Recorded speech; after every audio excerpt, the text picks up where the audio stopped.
ya casi estamos terminando. Así que vamos a descansar después un poco de actividad académica, más allá de que alguna cosita en el verano, algún tipo de actividad vamos a tratar de hacer. Así que bueno, esto creo que es un tema obviamente para el cardiólogo habitual y para el residente sobre todo, y para los que hacemos unidad coronaria, hemodinamia, es un tema sumamente este, interesante, que realmente todos los días vemos este tipo de pacientes. Por supuesto que una relación muy diferente al cardiólogo de la cámara mía no sé si se ve. ¿Está mi cámara, no? No, Doc, no se ve. No. Pues yo tengo lo de No se ve la residencia, fotito. claro, ahí está, tengo lo de residencia de cardiología. Ahí está, porque entro con esa. Bueno, eh, digo, el cardiólogo de consultorio, vieron que pasa el tiempo, uno se aleja de la unidad coronaria y obviamente este tipo de pacientes no gusta tanto. Pero bueno, a mí que hace durante muchísimos años siempre fui viendo la evolución de la historia de los síndromes coronarios agudos, uno de los temas que más me gusta. Entonces, ¿qué son los síndromes coronarios agudos? Este año vamos a ver sin elevación del ST, el año que viene una de las primeras clases con el espectro de condiciones compatibles con isquemia miocárdica aguda. Esperen que queda trabado después de eso. Donde la manifestación principal, obviamente y por excelencia, es el dolor torácico. El electrocardiograma es fundamental y la clasificación ya existente desde el año 2000, 2001, 2003, no me acuerdo, de Ham, los clasifica en base al electro en síndromes coronarios agudos con elevación del ST, donde el manejo y el tratamiento es uno, muy diferente a este, donde cuando no hay supradesnivel del ST, hablamos de síndromes coronarios agudos sin elevación del ST. Pero acá hay, por lo menos, como mínimo, 4 posibilidades. Que el paciente tenga cambios dinámicos del ST, pero que esos cambios sean infradesnivel del mismo, que tenga T negativa, que tenga supratransitorio, acá hay que tener cuidado porque uno dice como el supra, no, pero un supratransitorio que rápidamente desaparece, o que el electro sea absolutamente normal. Esto sigue siendo un tema que cuesta entender fundamentalmente a los médicos de las guardias externas, pero obviamente yo sé que ustedes ya lo tienen más claro, y que un electro normal no descarta la presencia de un síndrome coronario agudo. Los biomarcadores han sido fundamentales en los últimos años, pero desde siempre la presencia de biomarcadores, sea cual fuere, si son negativos, hablamos de angina estable, son positivos, hablamos ya de infarto agudo de miocardio, pero obviamente sin elevación del ST. Esta es la clasificación que les dije, que ya salió en el European Heart Journal del año 2000, donde empezó esta historia. Siempre les cuento que antes del 2000 había un montón de clasificaciones, y fíjense que 21 años después, esta clasificación sigue vigente. Entonces, sin elevación del ST, pueden ir a angina estable o infarto no Q, un pequeñísimo porcentaje puede ir a infarto Q, y los que tienen con elevación del ST, que vamos a ver más adelante, la mayoría evolucionan al infarto Q. Sin embargo, en los últimos años y con el advenimiento de las troponinas ultrasensibles, o sea, de los biomarcadores de mayor sensibilidad, cada vez vemos menos anginas inestables y cada vez vemos más infartos no Q. Algunos dicen que prácticamente no existe la angina estable. Entonces, este es el concepto, y ahora van a ver un trabajo de Bramwell que se replantea si existe la angina inestable en la era de troponinas ultrasensibles. La pregunta es, si cada vez tenemos marcadores más sensibles, los casos que no tengan marcadores aumentados, ¿serán cuadros coronarios agudos? Bueno, lo vamos a saber en los próximos años. Pero hay un trabajo muy lindo, el que lo quiera leer, está en un Circulation del 2013 de Bramwell, donde dice si es tiempo ya para hacerle, no sé si Requiem viene un homenaje o qué, pero si deja de existir, o sea, donde el planteo es, hay solo angina estable y hay infarto, con elevación o sin elevación.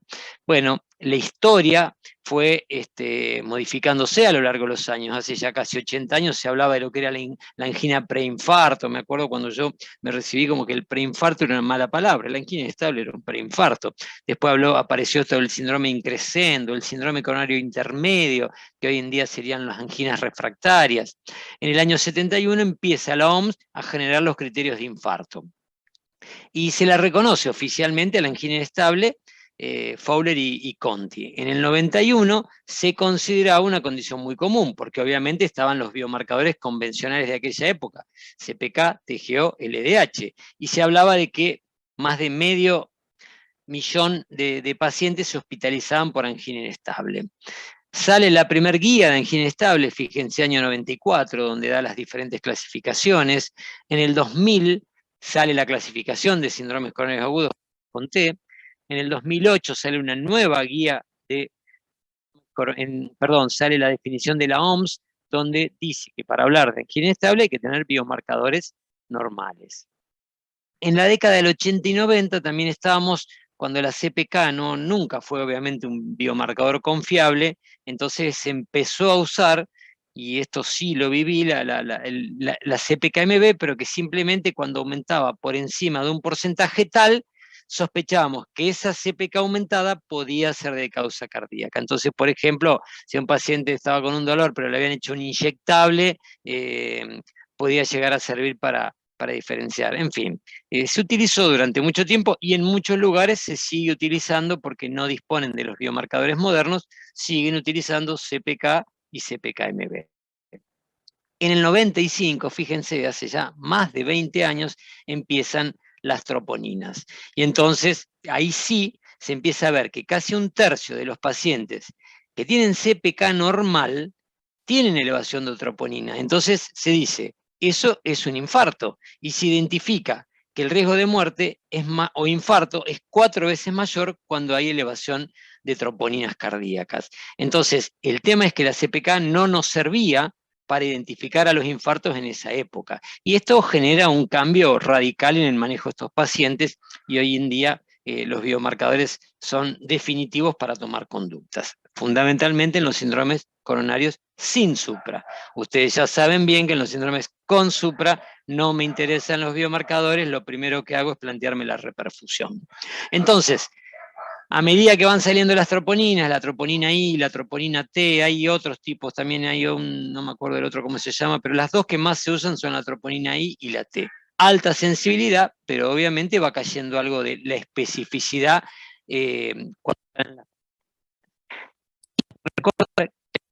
estar en condiciones cardíacas y no cardíacas. Entonces, obviamente, esperen, ¿qué pasó? Bueno, ¿me escuchan bien? Me pareció un cartelito como que había mala señal. Ahora pero no. sí, Doc. En un momento Bueno. se cortó. ¿Para qué voy a sacar la cámara entonces? Porque tengo probablemente mala señal. Entonces, este artículo de Brandwell planteaba precisamente si hay algún cuadro intermedio entre la angina estable y el infarto agudo de miocardio, y de ahí que es la preocupación. Bien, fisiopatología, y es otro tema apasionante en los síndromes coronarios agudos. Claramente la base subyacente de la mayoría de los síndromes coronarios agudos es la aterosclerosis coronaria. ¿Qué mecanismos explican la transición abrupta de un paciente que tiene una cardiopatía isquémica estable o una enfermedad coronaria asintomática a presentar un síndrome coronario agudo? Bueno, los mecanismos responsables del crecimiento de una placa o de inestabilidad son diferentes. No es lo mismo aquellos factores que producen crecimiento de placa de aquellos que inestabilizan una placa. Y las causas y mecanismos son múltiples. ¿Y por qué un paciente hace un síndrome con supra y otro de la misma edad con los mismos factores de riesgo hace uno sin supra? Hasta el día de hoy no hay una causa que lo explique definitivamente. O sea que eso es un tema que seguimos con falta de información para saber por qué. El trombo que se provoca en los síndromes coronarios agudos, bueno, en general puede ser de tipo oclusivo, y el paciente en general consulta con síndrome con supra, que es por rotura de placa, pero también están los trombos no oclusivos, donde el mecanismo también es la presencia de un nódulo cálcico o una más identificada últimamente, aunque este artículo ya tiene 8 años, que es la erosión superficial.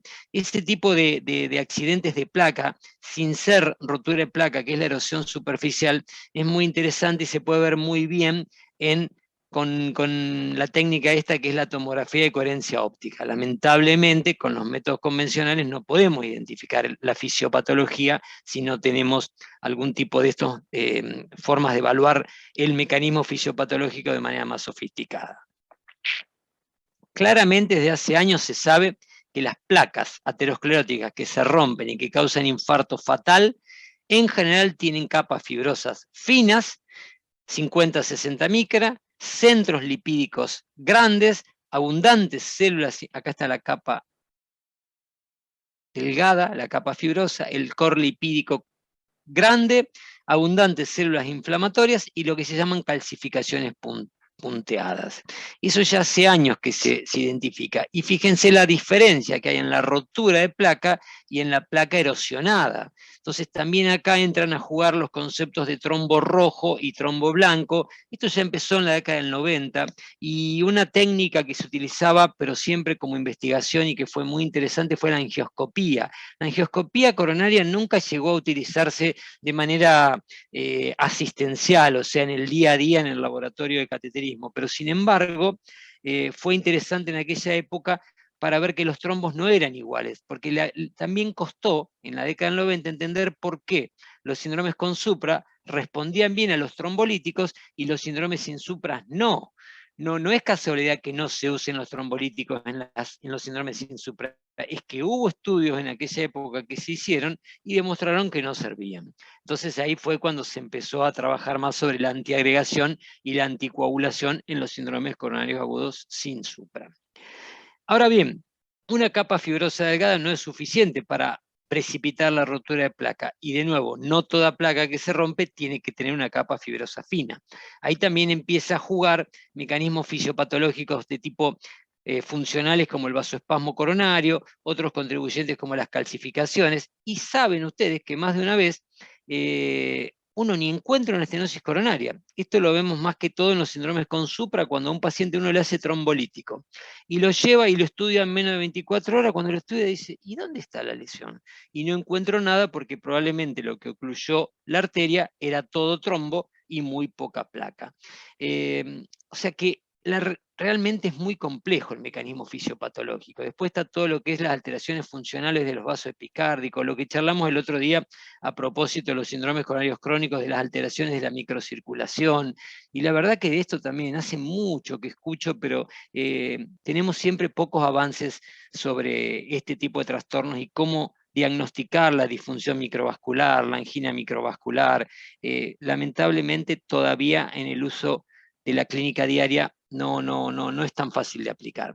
Entonces, claramente los factores, ya sean ambientales, físicos, emocionales, juegan de la manera fundamental que es activando el sistema nervioso simpático, liberando catecolaminas, y eso aumenta la frecuencia cardíaca, aumenta la presión arterial, el trabajo cardíaco, produce una vasoconstricción local y es lo que contribuye a la rotura de placa. Hay mayor actividad plaquetaria, hipercoagulabilidad y una constricción a nivel microvascular intenso. Fíjense que los gatillos de eventos cardiovasculares descriptos son de todo tipo: estrés mental, pacientes con hiperansiedad, enojos, tristeza, duelo, estrés laboral. Fíjense cuando 2x3 uno ve que a un paciente añoso lo están asaltando y hace una muerte súbita, y lo más probable es que esos episodios sean por infarto. O sea, había una base subyacente y el gatillo fue la reacción de alerta exagerada. El esfuerzo físico está descrito, sobre todo el intenso, el moderado también, incluso la actividad sexual es uno de los gatillos. Después los que se llaman escala comunitaria, algo ya lo hemos hablado esto, el lunes, la mañana, el invierno, bueno, las fiestas de fin de año, con lo que implican emocionalmente para algunas personas, y ni que hablar los terremotos, las guerras, etc. Y otro desencadenante como falta de sueño, comer en exceso, infecciones, y ni que hablar con tóxicos como cigarrillo, marihuana, y hoy en día el gran cocaína. Clínicamente, los síndromes coronarios sin supra se presentan de las maneras que ya estuvimos viendo: pacientes con dolor anginoso prolongado, en reposo más de 20 minutos, pero también puede haber una angina de nueva aparición, que se llama de novo, donde el paciente está con una clase 2 o 3 y todavía no tuvo un dolor de reposo. Pero eso, atención, vamos a ver hacia dónde evoluciona. Esos pacientes pueden evolucionar a un síndrome coronario agudo sin supra o pueden evolucionar a un síndrome coronario crónico. O también tenemos esos pacientes que previamente son crónicos, que tienen una angina estable y se desestabiliza, o sea, o se inestabiliza y presentan un cuadro coronario agudo. O también la angina posinfarto, que hoy en día la vemos poco, fundamentalmente ustedes no la van a ver por el tema del uso de la angioplastia, donde entonces cada vez es más raro. El valor y las limitaciones de la historia de dolor de pecho cuando uno evalúa pacientes con síndromes coronarios agudos. Sin lugar a dudas que todas estas cosas que se han evaluado ayudan y hay dolores que me permite a mí estratificar en bajo riesgo, probable bajo riesgo, este es un trabajo ya bastante viejo de llama, alto riesgo, probablemente alto riesgo o alto riesgo, según las características clínicas. Es fundamental, y lo hablamos el otro día en extenso, saber interrogar un dolor torácico. Si yo no interrogo todas las características, me voy a quedar sin información. Entonces, no es cuestión de pedir troponina apenas llega, sino que hay que interrogar bien al paciente, hacer una adecuada historia clínica. ¿Cuánto juegan los factores de riesgo? No hay duda que los factores de riesgo suman, fundamentalmente los más importantes: hipertensión, tabaquismo, diabetes, dislipemia, y agregaríamos la historia familiar.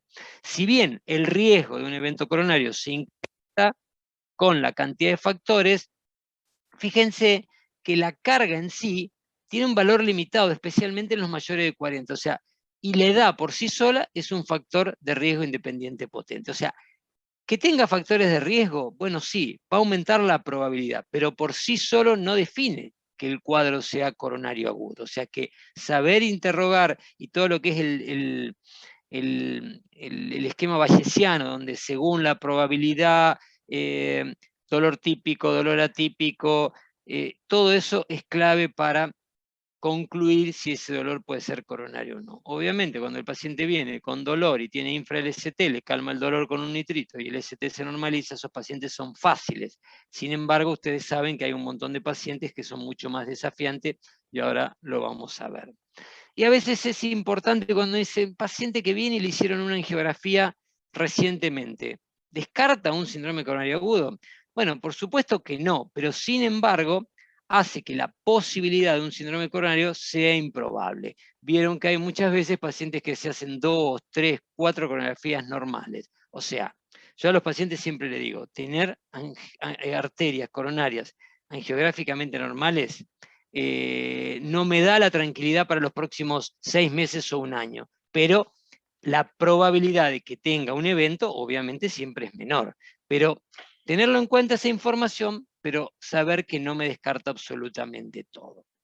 Bien, más allá de la clínica, el electro es fundamental. Recordar siempre que el electro es lo que ayudó a estratificar a los síndromes coronarios agudos según ausencia o presencia de supra. Y siempre hacerlo rápido. Ya hoy está claro que tanto para los pacientes con supra, para cualquier tipo de síndrome coronario agudo, yo tengo que hacer el electro rápido. A estos pacientes hay que hacer todo junto, mientras ustedes los van interrogando, y ni que hablar que si el paciente tiene dolor, no nos vamos a poner a hacer una historia clínica detallada, sino que mientras lo vamos preguntando cosas, le vamos poniendo el electro para ver si detectamos alguno de estos cambios que fui hablando.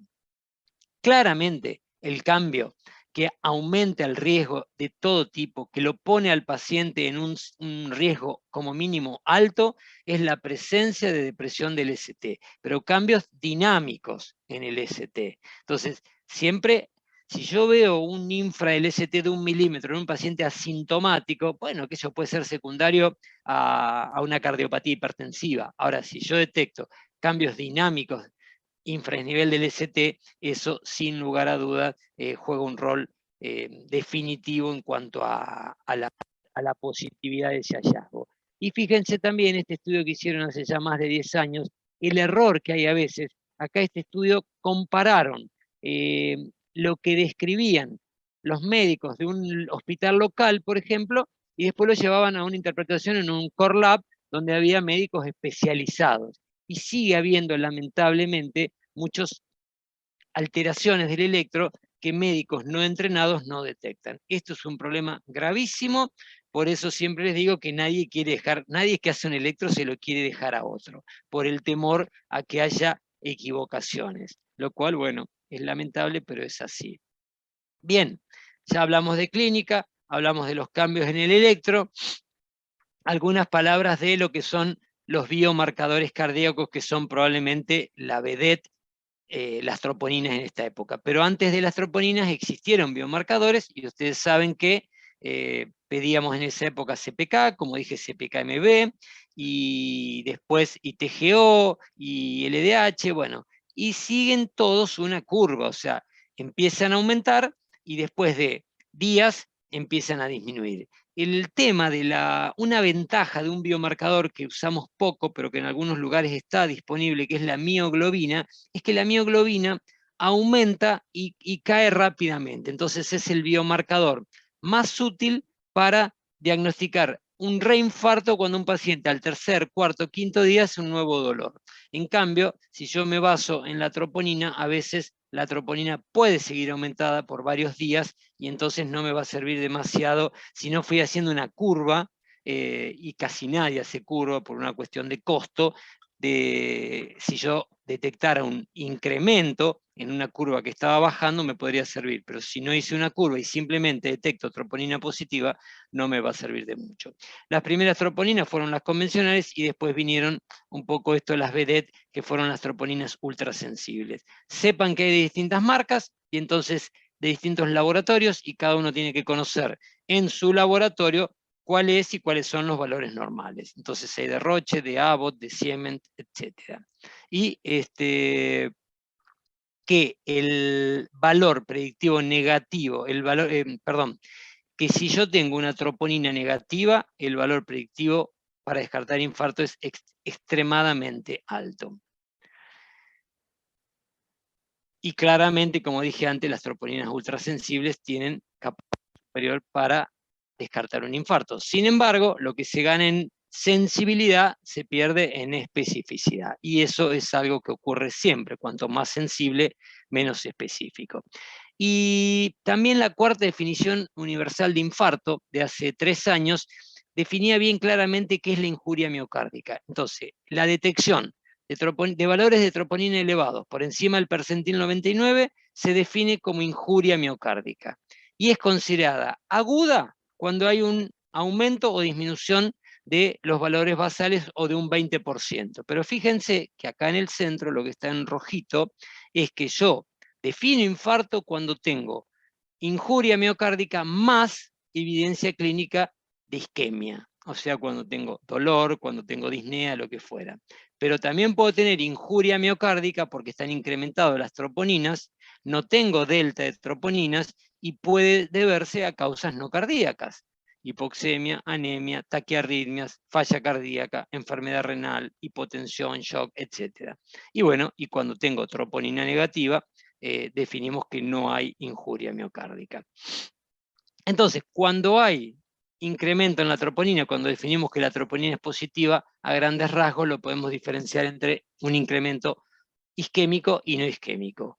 Y cuando es isquémico es infarto, pero puede ser de un síndrome coronario agudo, infarto clásico, lo que llamamos STEMI, o pueden ser sin elevación del ST, y también el mecanismo puede ser, síndrome coronario agudo, el clásico, el STEMI o el no STEMI, y también puede ser que sea un infarto, pero no por un síndrome coronario agudo de causas no coronarias, que serían un poco los infartos secundarios, o de causa coronaria, por un incremento en la demanda, hipertensión, etcétera, o los infartos relacionados a procedimientos como angioplastia percutánea o cirugía, de cirugía de revascularización miocárdica. Y las no isquémicas, que no son debido a un infarto, hay una multiplicidad de causas como mecanismos inflamatorios, miocarditis, trauma, ablación, estrés, o sea, saber que la troponina, bueno, de causa sistémica,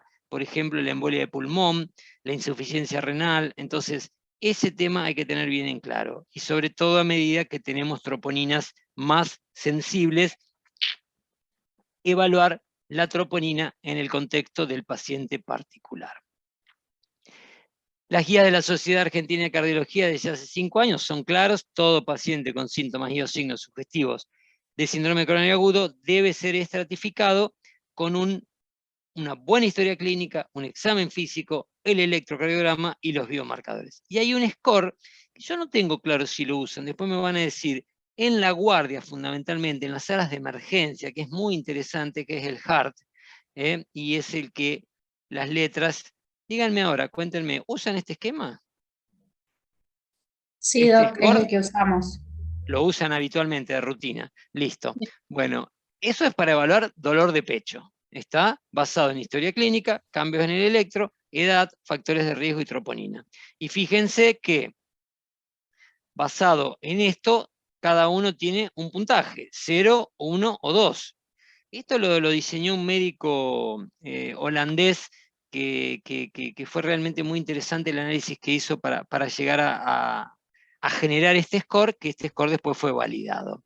Y fue validado, inclusive se han hecho revisiones sistemáticas y metaanálisis. Y fíjense que un score bajo de 0 a 3, acuérdense que puedo tener 0, o sea, todo puede ser totalmente incaracterístico o inespecífico, que sea un electro normal, paciente joven, sin factores de riesgo, troponina normal y una historia poco sospechosa me va a dar absolutamente nada, o sea que va a tener 0. 0 a 3 tiene en las próximas 6 semanas un 1.6 de eventos cardiovasculares mayores, o sea que obviamente no es perfecto, pero claramente ayuda mucho. Como siempre, los scores son score, como digo siempre, las guías son guías, después está el criterio clínico, y entonces ustedes a veces calculan un score y les da muy bajo, pero hay algo que no les gusta, siempre actúen en pos de la salud del paciente, y si a veces hay que internar a un paciente más,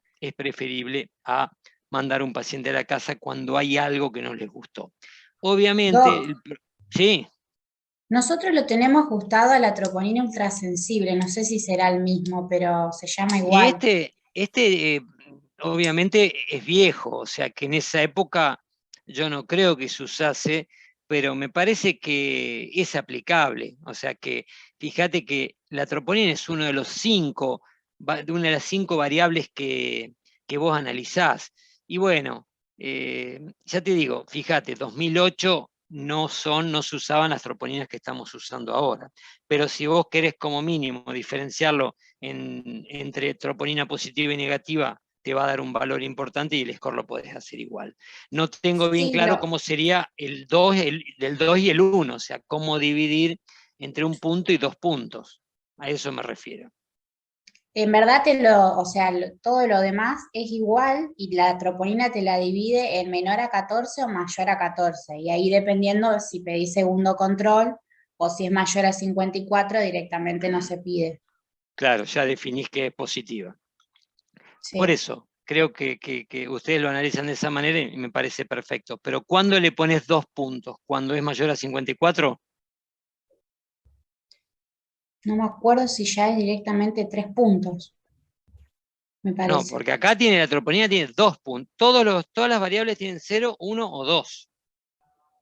Entonces debe ser Sí, el 2. máximo, el 2. Claro, pero más de 14 o más de 54. Eso es lo que estoy diciendo. Más de 54, Más de creo yo. 54. Bien, probablemente. O sea, cuando hay un valor definitivamente elevado. Eh, bueno, esto creo que está buenísimo, porque el score aparte lo que hace es hacer hincapié en qué me importa, o sea, qué es lo que hay que preguntar. Y cuando uno pone historia, la H, y la historia es un buen interrogatorio y es una buena evaluación del dolor.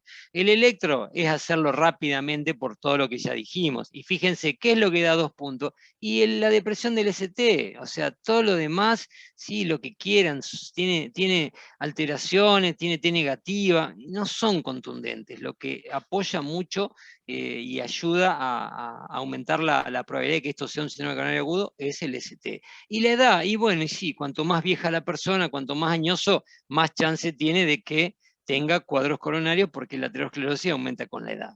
Los factores de riesgo ya dijimos que ayudan, pero no son definitivos, pero cuando alguien tiene igual o más de 3 factores, y bueno, la carga aterosclerótica que tenga probablemente esté jugando. Y la troponina con lo que dijimos recién. O sea que ese dato de un 1.6 de MACE y realmente es interesante porque es extremadamente bajo y a uno le da una tranquilidad. Cuando uno se pone a pensar la cantidad de causas de dolor torácico, y ustedes se deben poner verde porque los mandan a llamar o les preguntan y muchos tienen todas esas causas que no están en negrita, entonces ahí dice, pero flaco, interrogalo un poquito y que te hubieses dado cuenta que no tenía nada que ver. Obviamente los tres que más nos interesan son los síndromes aórticos agudos, los síndromes coronarios agudos y la embolia de pulmón. Pero bueno, es lo que pasa, y como dije, el síndrome coronario agudo hace que yo al dolor lo tenga que intentar clasificar en síndrome coronario agudo. Definido, bueno, ese paciente no hay ninguna duda, va a ingresar a la coronaria y después en base a la clasificación definimos. Cuando tengo un torácico agudo con una probabilidad muy baja que es cardíaca, ese paciente se va a la casa. A veces los pacientes, yo siempre les cuento, les dicen, ¿y doctor qué tuve? No sé, pero la probabilidad de que tenga algo coronario es bajo. Que te siga alguien por consultorio, pero te lo podés mandar bastante tranquilo. El tema es cuando el riesgo es bajo a intermedio, sin evidencias claras, el electro no es diagnóstico, los biomarcadores son normales, pero ustedes gusta tanto, un poco lo que decía, y por esa fue la finalidad que en la década del 80 los americanos crearon, inventaron, como quieran llamarle, las unidades de dolor de pecho. También siempre les cuento que un día de coronaria en la Argentina es barato, un día de coronaria en Estados Unidos vale más de $10.000. Entonces, ¿qué les pasaba a ellos? Internar pacientes de manera innecesaria por temor a los juicios de mala praxis les generaba un dolor de cabeza tremendo porque se llenaban las unidades coronarias con pacientes con dolores incaracterísticos y entonces vino lo que se llamó unidad de dolor de pecho, que hoy sabemos que la podemos utilizar, podemos trabajar como si tuviéramos unidad de dolor de pecho, aunque no sea una específicamente diseñada para tal cosa. Eh, por ahí los americanos tienen unidades de dolor de pecho que son con sillones, al paciente no los desvisten, puede estar con una computadora, tienen televisión, un concepto diferente. Pero bueno, lo importante que es mirarlo, controlarlo, rechequearlo y que no nos comamos algo que es coronario y lo mandemos a la casa. Ese paciente se va a la casa, se infarta y si se muere, y bueno, podemos tener un juicio de mala praxis. En Argentina los juicios de mala praxis no son tan frecuentes, pero hay que tener cuidado. Entonces, bueno, hay diferentes scores, pero si el paciente, a ese paciente con un cierto riesgo, con un electro que no dice nada, y la troponina está por debajo de los límites superiores normales, pero el dolor es más de 6 horas, uno tiene dos opciones. A mí, dar de alta a los pacientes sin ningún tipo de estudio de estrés no es lo que más me gusta. Yo sé que ustedes a veces, tengo entendido, le dan de alta. A mí siempre me gusta tratar de evaluarlos con algo, o con un angiotac o con una prueba de estrés. No es cómodo a veces en las guardias, no es fácil tener organizado todo para hacer una prueba de estrés, qué sé yo, a las 6, 8, 12 horas de que el paciente entró. Si el dolor es de menos de 6 horas, bueno, por ahí es la troponina a las 3 horas, ustedes ahora están usando la tropo a la hora, ¿no? Sí. Sí, doctor. Por eso, bueno, pero el concepto es el mismo, o sea, si la tropo no se modifica a la hora, entonces yo ya de nuevo me planteo el alto o el estudio de estrés, si la tropo cambia, definimos internación y estudio invasivo. Cuando la troponina de entrada es elevada, obviamente internación y estudio invasivo. Cuando no está tan elevada, repetimos y de nuevo, si no hubo cambios, continuar con los diagnósticos diferenciales. Hoy es lo que se habla, el enfoque basado en biomarcadores, pero de nuevo el concepto de que no tenemos que pretender que un análisis nos solucione todo, y ahí es justamente porque el día que pase eso los médicos van a ser reemplazados por una computadora y ojalá que nunca fuese así. Entonces va a ser muy difícil que eso ocurra, entonces el contexto clínico del paciente sigue siendo fundamentalmente. Sigue siendo fundamental. Y aparte lo que decíamos, el enfoque basado en biomarcadores va a descartar infarto. pero no descarta la angina estable. Hoy por hoy decir que la angina inestable ya está fallecida o darla por muerta, creo que no es una posibilidad porque no sigue existiendo en las guías, o sea que yo lo tengo que considerar. Entonces, si el cuadro del dolor torácico no tiene biomarcadores y me planteo el alta o lo que fuera, ahí está lo que dijimos hoy: evaluación anatómica o evaluación funcional. Electronodiagnóstico, biomarcadores negativos, intermedia baja, bueno, TAC, si tiene lesiones menores de 50, alta, segura. Si no tengo, entonces seriados, y ahí hoy en la mayoría de las guías el planteo es: si tengo TAC, le hago angioTAC. Si no, tengo que repetir marcadores y estudio funcional. Vieron que hace poquito les mandé la guía nueva, esa de dolor torácico. La verdad que está buena. Yo todavía no hice ninguna diapo en base a esa guía, pero hay cosas interesantes para analizar. Y los tres métodos que más uno puede utilizar como estudio de estrés para estos pacientes son una ergometría convencional. Me acuerdo que en una época, cuando diseñamos con un colega la unidad de dolor de pecho en el Sanatorio de los Arroyos, era por el año 2010 que se pusieron muy de moda en nuestro medio, y teníamos que hacer ergometría, no teníamos forma, porque fíjense, cámara gamma, hay pocos lugares que tienen cámara gamma disponible en el sanatorio donde uno está, o sea, no es tan común. Y el ecoestrés, bueno, como siempre, necesitamos al ecografista. Ecoestrés, para hacerlo bien hecho, tengo que tener la posibilidad de tener las camillas especiales para que el paciente, yo le haga el eco mientras está haciendo el estrés, y no como lo hacen muchos que hacen el eco, como yo digo, post-estrés. O sea, que lo hacen hacer un esfuerzo, lo hacen bajar de la bici y lo acuestan en la camilla. Todo eso a veces lleva un minuto, minuto y medio, y muchas alteraciones se pierden. Pero bueno, habrá que definir qué tenemos disponible. Pero bueno, sin lugar a dudas, hoy por hoy la angiotomografía es interesante, pero también han visto que a veces no la podemos hacer, el paciente está taquicárdico, el paciente tiene arritmias supra o ventriculares, y todo eso hace que no la podamos evaluar. Pero sin lugar a duda, a medida que empiece a haber tomógrafos con más detectores, fíjense, por ejemplo, en el médico no hay ningún tomógrafo, ni siquiera 64 detectores, ni de 64, que es lo mínimo que uno requiere para hacer una angiografía coronaria por tomografía. Necesitan como mínimo 64. Creo que es fundamental. Yo creo que obviamente va a ser el futuro, en algunos años, no sé cuánto, no vamos a hacer más una coronografía invasiva como diagnóstico, sino que directamente cuando hagamos la angio, pero también cuidado con el uso de yodo de manera excesiva. Entonces, hay todas cosas que hay que considerar.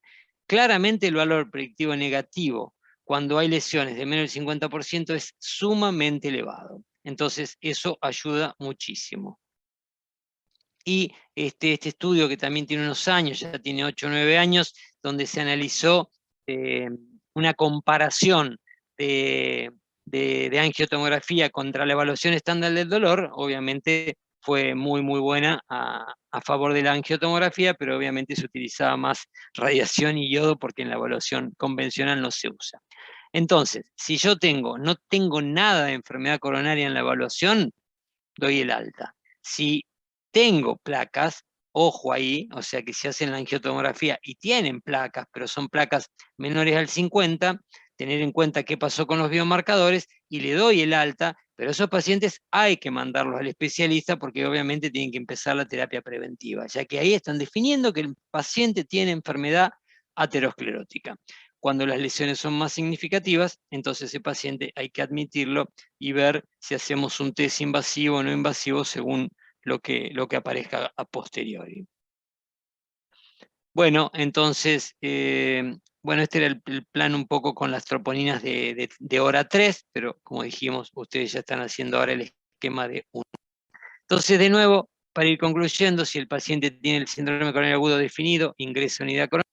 Si la probabilidad es muy baja de isquemia miocárdica, se va a la casa, y a esos pacientes intermedios sin evidencia de diagnóstico clara, yo lo tengo que manejar como unidad de dolor de pecho.